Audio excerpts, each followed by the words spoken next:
Welcome back, housing market enthusiasts. Imagine being on the verge of buying your dream home, only to face the worst home affordability conditions in over 40 years. But wait, what if I told you the tide might be turning? Today, we'll dive into Redfin's latest data, which reveals some shifting dynamics, their impact on your buying power, and what they mean for the future of home prices.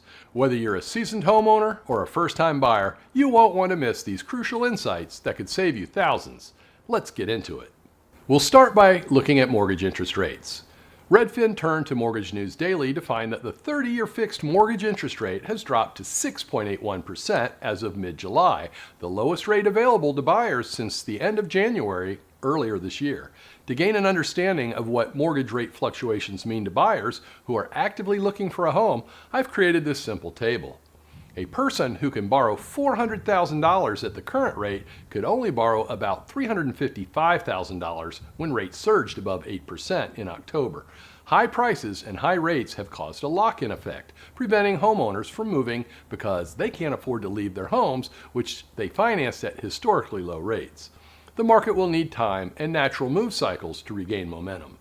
If you've been following me for a while, you know I often discuss the U.S. housing market based upon the data that is available online from sources like Zillow, Redfin, ICE, and the Federal Reserve. If you're not a subscriber, please click the thumbs up like button and subscribe now to get all my new content when it is fresh. If you really want to know what's going on in housing, to see and hear the data explained, to learn the tips and tricks that put extra money in your pocket, then subscribe now and I'll keep you in the know. Now, on to home prices. Before I share Redfin's home price findings, I'd like to share a recent exchange I had with a longtime reader of my weekly newsletter. He had just watched my last video about the lock-in effect and explained that he was warning young family members or friends to avoid buying high. In short, he believes homes are grossly inflated and will be dropping. I suggested he reconsider his advice, pointing out that he might be biased by the recent memory of the 2008 housing market crash. I explained that while home prices dropped during the Great Depression, the start of World War II, and the Great Recession, they have otherwise shown a consistent rise. Although home prices will inevitably fall again at some point, they will generally trend upwards. To make specific forecasts, I focus on supply and demand dynamics. For instance, the rate of newly built homes was cut in half over the past 16 years, leading to an estimated deficit of about 10 million homes in the U.S. The current market supply is barely above the all-time low recorded a few years ago. Given this scenario, it is unlikely that home prices will decrease significantly. Historically, home prices tend to outpace inflation, which I believe might be underreported. My advice to family members has been to think carefully before moving, but to understand that the house that they buy today will likely be worth much more in 10 years. According to Redfin, the median U.S. home price is up 5% year over year, but there are signs that price growth could slow down, with the average home selling for under list price, inventory rising, and high share of listings growing stale. The median U.S. home sale price hit an all-time high of $397,482 during the 4 weeks ending July 7th, up 4.7% year over year, the biggest increase in over 4 months. This marks the 9th straight week the median sale price has reached a new record high. Our longtime viewers should not be surprised to see home prices push higher. Even as demand falls, so does the supply, and builders have not produced the needed inventory for our growing population. If the politicians decide to push buyer-side stimulus or cut rates, you can count on home prices to run away from us again. The U.S. housing crisis will only be solved with a supply-side solution.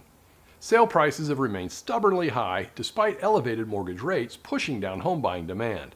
Pending home sales are down 3.5% year over year, and mortgage purchase applications are down 13%. That's partly because inventory remains historically low, pushing up prices and pushing down sales. And it's partly because final sale prices are lagging indicators. They reflect deals that were struck between buyers and sellers a month or two earlier. There are signs that price growth may lose momentum soon. The typical home is selling for 0.4% less than its asking price, marking the first time the typical home has sold under list price at the start of July since 2020, when the onset of the pandemic nearly ground the housing market to a halt. Additionally, just 32% of homes are selling above asking price, down from 36% a year ago and the lowest share at this time of year since 2020. I gotta highlight how absurd this statistic is. According to Redfin, nearly 1/3 of all homes sold went above asking price. Although this has decreased, it remains significantly higher than usual. Do you pay more than listed price at the grocery store? Do you offer 15% above the sticker price at a car dealership? The fact that homes are selling above the asking price is further proof that we desperately need more homes. One note regarding some of the statistics that Redfin is reporting. There are over 530 MLS systems across the US, and though I've used only 3, I can confirm that extracting accurate market time or sales price performance data is nearly impossible.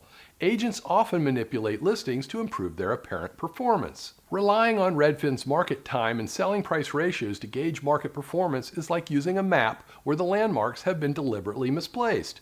No matter how carefully you follow it, you'll always end up in the wrong place because the foundational information is faulty. In the same way, when agents manipulate sales data, the resulting statistics become misleading, giving a distorted view of the market. Okay, let's take a look at the supply side through Redfin's lens. Although inventory is still historically low, it is rising on a year-over-year basis, which is another sign that price growth may lose steam in the coming months. New listings are up 7.3% year over year, and the total number of homes for sale is up 18.3%, with most homes for sale growing stale. More than 60% of homes are listed for at least a month without going under contract. More homes are hitting the market partly because mortgage rates have been sitting at double pandemic era lows for nearly 2 years, and sellers are tired of waiting for rates to drop before they move on to their next home. Agents nationwide report that homes are sitting longer this year compared to the past few years, leading to slightly lower prices for some, but not all, homes. Buyers are cash constrained due to high prices and larger down payments, so sellers should prepare, price, and promote their homes carefully to attract the right buyers. However, according to Redfin, one market segment is still moving quickly. Move-in ready homes with large backyards in desirable school districts. In many markets, 1/3 of these listings sell immediately and at top dollar.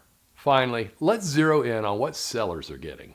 Redfin reports that the typical U.S. home sold during the 4 weeks ending June 23rd went for 0.3% less than its asking price.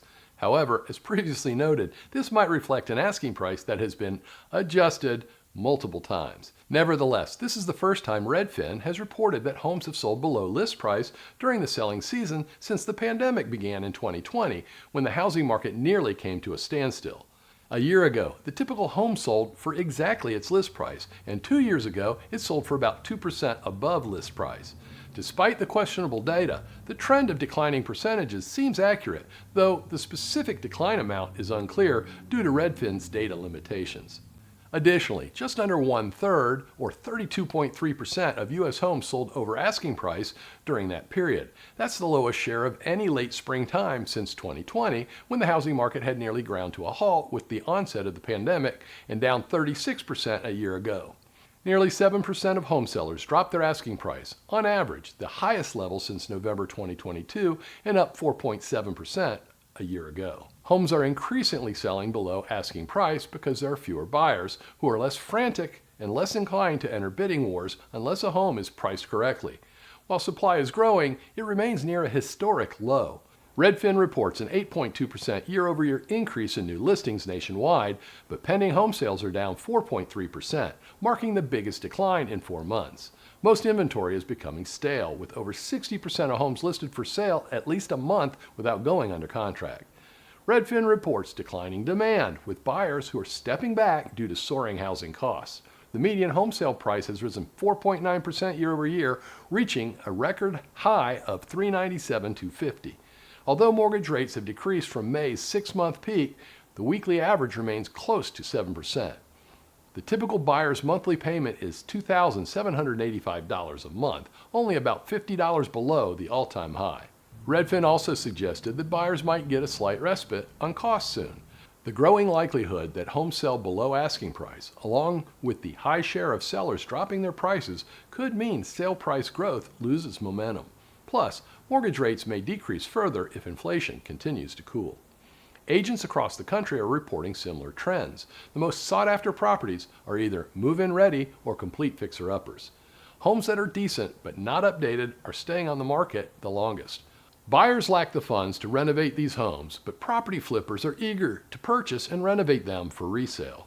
Many home listings are becoming stale, staying on the market for 30 days or more without going under contract. Agents report that fewer buyers are willing to pay high housing costs except for move-in ready homes in popular neighborhoods. Getting top dollar today still relies on attracting multiple buyers to spark a bidding war. If you only attract one buyer, you'll likely have to negotiate the price down. With multiple buyers, they compete to purchase your home. Your asking price, based on your property's location and condition, is crucial for you generating interest. Hire a top agent who will give you a realistic price to attract multiple offers, not just tell you what you want to hear. If you want to see a video featuring my 9 tips for buying a home in a highly competitive market, you can view it by clicking on the box on the left side of your screen. To see a popular video featuring my top 6 home selling tips, just click on the box at the right. Please remember to like this video, check out the links below it, and subscribe to our channel so that you never miss anything.